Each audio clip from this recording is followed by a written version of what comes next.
उठा रहे होते तो पूरा संसद इनके साथ एकजुट होकर इसे पारित करता। लेकिन देश की महिलाओं के नाम पर इस देश के बुनियादी ढांचे, इसकी अखंडता के साथ खिलवाड़ करने की कोशिश ने इस विधेयक का मकसद ही बदल डाला है। हमारी संसद को कमजोर करके अपनी सत्ता को कायम रखने की एक खोखली कोशिश साबित हुई है। आदरणीय प्रधानमंत्री महोदय जी, इस देश की महिलाओं का वाकई आप सम्मान करते तो उनका राजनीतिक इस्तेमाल न करते। ये आपकी हस्ती, आपके पद, उसकी गरिमा और आपके दायित्व के प्रतिकूल है। आपने ही कहा था कि भारत की हर नारी का ये हक है, उसका अधिकार है, किसी की मेहरबानी नहीं। आज नहीं तो कल उसे ये हक मिलेगा और इस हक को वे पूरी जिम्मेदारी से देश की अखंडता और एकता को बचाने के लिए इस्तेमाल करेंगे। हम आपके इन तीनों विधेयकों का सख्त विरोध करते हैं। लेकिन अभी भी आप एक ऐसा निर्णय ले सकते हैं जो सर्वसहमति से इस सदन में पारित हो जाएगा और हमारे देश की हर नारी को अपनी असली शक्ति को धारण करने का मौका मिलेगा। मैं आपके द्वारा प्रधानमंत्री जी से अपील करती हूं कि मन बनाएं, साहस करें, सही निर्णय ले लें। हम सब उनके साथ खड़े रहेंगे। धन्यवाद। माननीय गृह मंत्री जी, अपने 11 बजे तक के लिए अभी एक्सटेंशन का हाउस का सेंस लिया है, तो इतना मेहनत से देश का महिलाओं को सशक्तिकरण देने के लिए, उनको जगह देने के लिए बहस कर रहे हैं, तो खाना का भी व्यवस्था कर देता हूं, सबका भोजन। माननीय गृह मंत्री जी,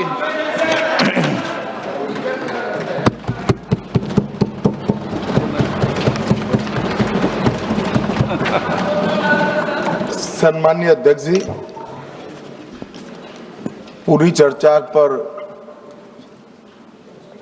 सरकार का जवाब तो कल मैं दूंगा, परंतु अब तक जो चर्चा हुई है उसमें कुछ चीजें ऐसी उभर कर आई है जिसको सुनकर मुझे लगता है कि आज रात के लिए भी देश की जनता में कोई भ्रांति नहीं रहनी चाहिए। तो वो चीजों की स्पष्टता करने के मर्यादित उद्देश्य से मैं यहां पर खड़ा हुआ हूं। माननीय अध्यक्ष जी, एक सबसे बड़ा नैरेटिव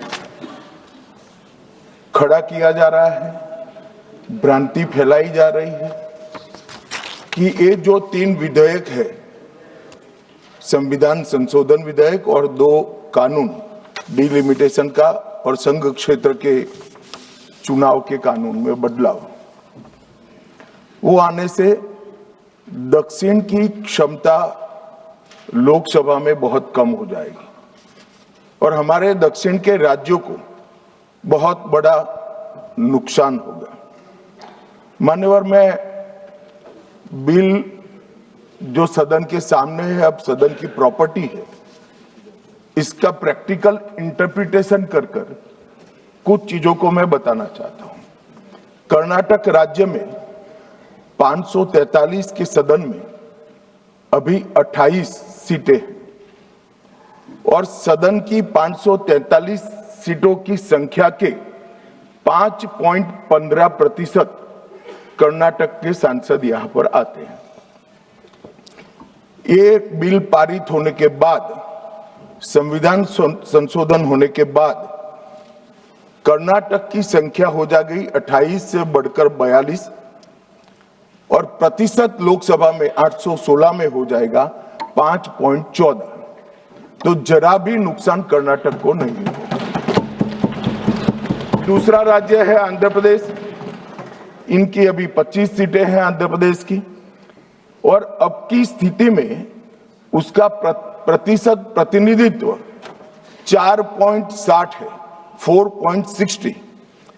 अब इसमें भी 50% लगभग वृद्धि होगी, तो सीटें हो जाएगी 38 और 4.60 की जगह 4.65% उनकी शक्ति हो जाएगी। तेलंगाना में 17 सीटें हैं अभी और उनकी शक्ति 543 के सदन में प्रतिशत 3.13 है। अब उसमें 50% की वृद्धि होगी और सीटें हो जाएगी 26 और 3.13 की जगह 3.18% उनकी क्षमता। तमिलनाडु, इतने सारे लोग काले कपड़े पहनकर आए हैं।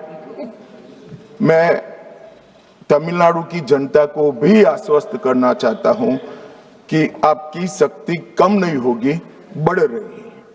मान्यवर, अभी 39 सांसद तमिलनाडु राज्य से चुनकर यहां आते हैं और 543 के सदन में उसके प्रतिशत है 7.18%, और अब 50% वृद्धि के बाद सांसद लगभग हो जाएंगे 59 और इनकी नए सदन में 816 के सदन में प्रतिशत में संख्या हो जाएगी 7.23।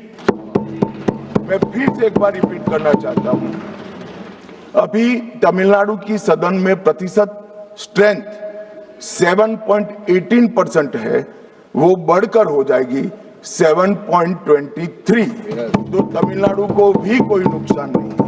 केरला में 20 सांसद हैं, 3.68% इनका स्ट्रेंथ है, 20 की जगह 30 सांसद होंगे और 3.68 की जगह होगा 3.67।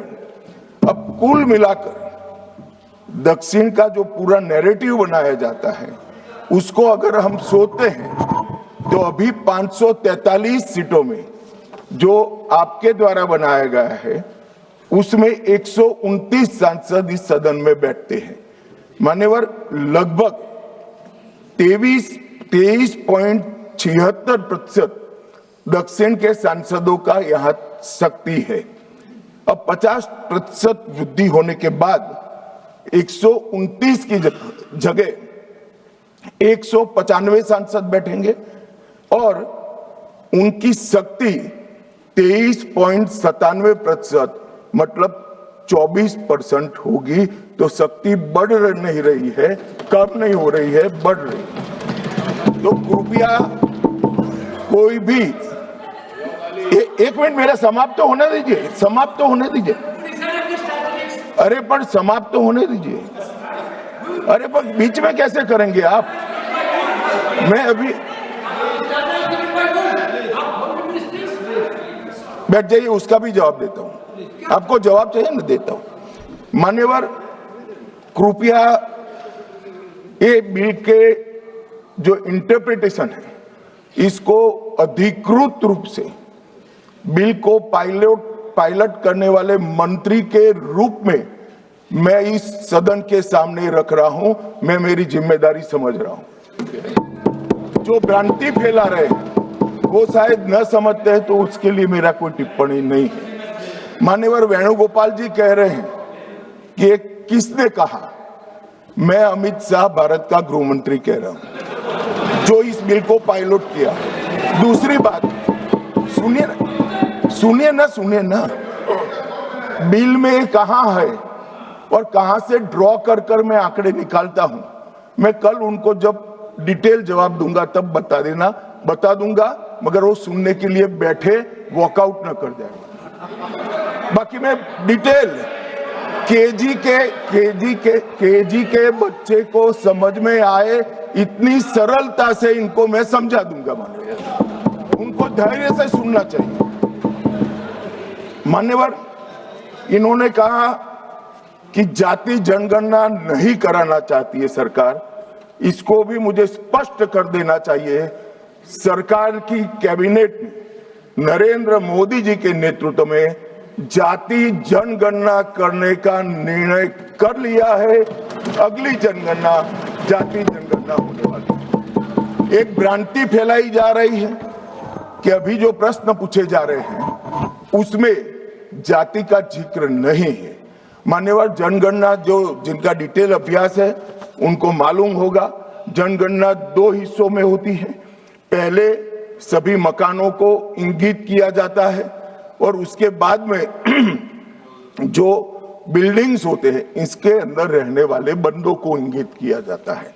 तो बिल्डिंग की अभी तक कोई जाति की व्यवस्था हुई नहीं है, होगी तब इसको भी गिन लेंगे भी। अभी तक बिल्डिंग की कोई जाति व्यवस्था नहीं है मान्यवर। जब व्यक्तियों की जाति गिनी जाएगी तब जाति जनगणना का सवाल आएगा। ये भी मैं आज पूरी तरह से स्पष्ट कर देना चाहता हूं।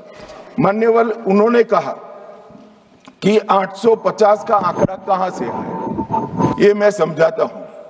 850 का जो आंकड़ा है मान्यवर, वो इस तरह से बना है कि काल्पनिक रूप से सोच ले कि 100 सीटें हैं, अगर 33% माताओं को, मातृशक्ति को आरक्षण देना है तो उसमें 50% बढ़ाते हैं तो सीटें होती है 150, और 150 जब होती है इसका 33% करते हैं तो 100 सीटें ऑटोमेटिकली हो जाती हैं।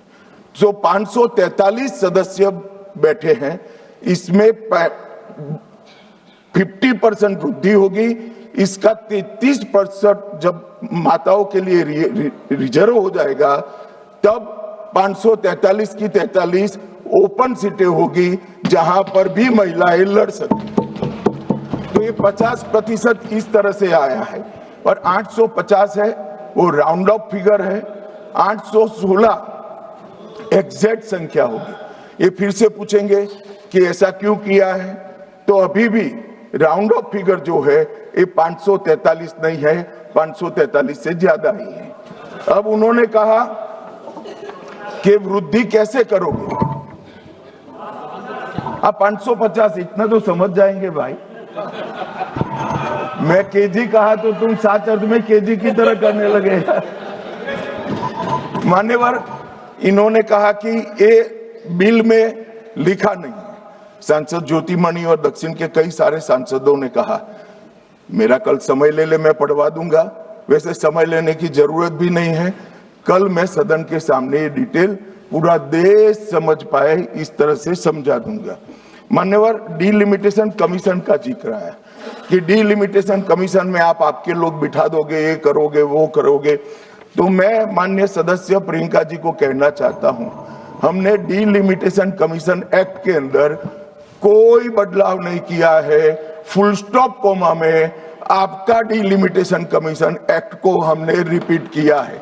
अगर आपने उस वक्त मैनिपुलेशन किया है तो मैं इतना कह सकता हूं, आप कह रही हो कि इससे मैनिपुलेशन होगा, तो आपने अगर उस वक्त ये एक्ट का उपयोग कर कर मैनिपुलेशन किया होगा तो मैं इतना कह सकता हूं कि हम नहीं करेंगे।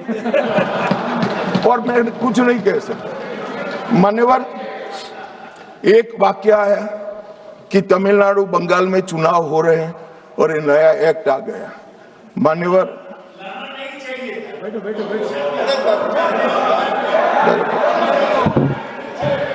मान्यवर, मैं स्पष्टता से कह देता हूं कि ये डीलिमिटेशन कमीशन की जो रिपोर्ट तभी लागू होगी जब पार्लियामेंट इसको स्वीकार करके करेगी और राष्ट्रपति महोदय इस पर अपना मंजूरी का मोहर लगाएंगी। तो ये 2029 के पहले होने का सवाल नहीं है। 29 तक भी जो चुनाव होंगे वो सारे पुरानी सीटों पर ही होंगे, पुरानी व्यवस्था में होंगे। तो अखिलेश जी को भी डरने की जरूरत नहीं है। यहाँ 27 की बात करूं, यहाँ हालांकि वो जीतेंगे नहीं, वो अलग बात है, मगर डरने की जरूरत नहीं है। यहाँ पर कहा गया कि सत्ता बनाए रखने की लालसा में ला गया है। मान्यवर, ऐसा जो लोग कहते हैं कि कुछ नेता 130 करोड़ की आबादी के जनमत को मैनिपुलेट कर सकते हैं, वो हमारी शक्तियों के आकलन बहुत ज्यादा कर रहे हैं।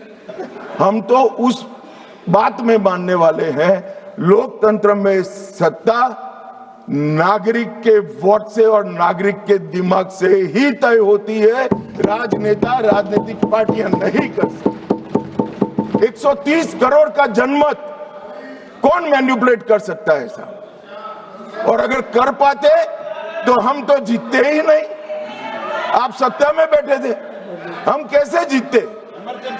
मान्यवर, इमरजेंसी डालने के बाद भी जनमत मैनिपुलेट नहीं होता है, इस देश का इतिहास है। और जहां तक लोकतंत्र को खत्म करने की बात करी है, मैं भारतीय जनता पार्टी के कार्यकर्ता के नाते, इस सदन में एक सांसद के नाते कहता हूं, किसी की भी ताकत नहीं है इस देश से लोकतंत्र को खत्म करने की। जिन्होंने प्रयास किए हैं इमरजेंसी के वक्त, जनता ने उनको खत्म कर दिया था, लोकतंत्र को कुछ नहीं हुआ। और मान्यवर, लोकतंत्र इस तरह से खत्म नहीं है।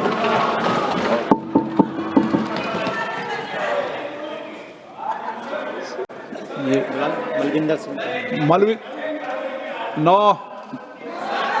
अपना आपका भाषण बाकी है, जो उसमें बोल देना।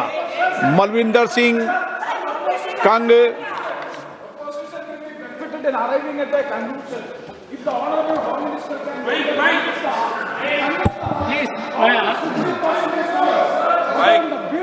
Please, on the mic.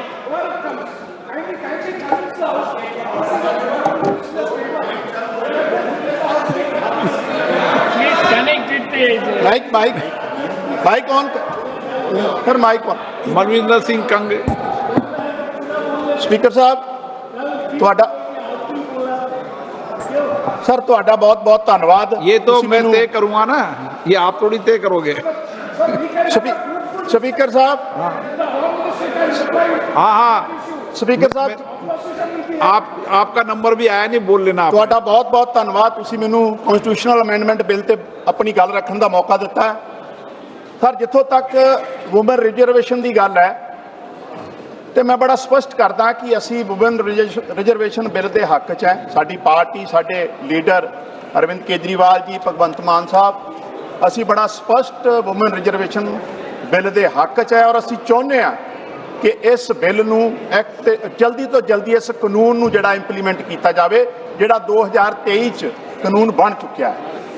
ਜਿੱਥੋਂ ਤੱਕ ਔਰਤਾਂ ਨੂੰ ਇੰਪਾਵਰਮੈਂਟ ਦੀ ਗੱਲ ਹੈ, ਸਤਿਕਾਰ ਦੇਣ ਦੀ ਗੱਲ ਹੈ, ਸਾਡੇ ਤੇ ਗੁਰੂ ਸਾਹਿਬਾਨਾਂ ਨੇ ਦਿਖਾਇਆ।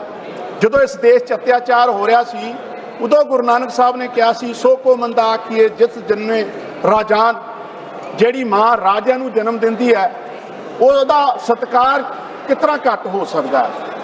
ਔਰ ਉਸ ਤੋਂ ਬਾਅਦ ਵੀ ਜਦੋਂ ਸਤੀ ਪ੍ਰਥਾ ਦਾ ਬੋਲਬਾਲਾ ਸੀ ਇਸ ਮੁਲਕ 'ਚ, ਉਦੋਂ ਵੀ ਗੁਰੂ ਸਾਹਿਬਾਨਾਂ ਨੇ ਸਭ ਤੋਂ ਪਹਿਲਾਂ, ਗੁਰੂ ਰਾਮਦਾਸ ਮਹਾਰਾਜ ਨੇ, ਗੁਰੂ ਅਰਜਨ ਦੇਵ ਮਹਾਰਾਜ ਨੇ ਆਵਾਜ਼ ਉਠਾਈ, ਸਤਾ ਪ੍ਰਥਾ ਦੀ ਜਿਹੜੀ ਖਿਲਾਫਤ ਕੀਤੀ।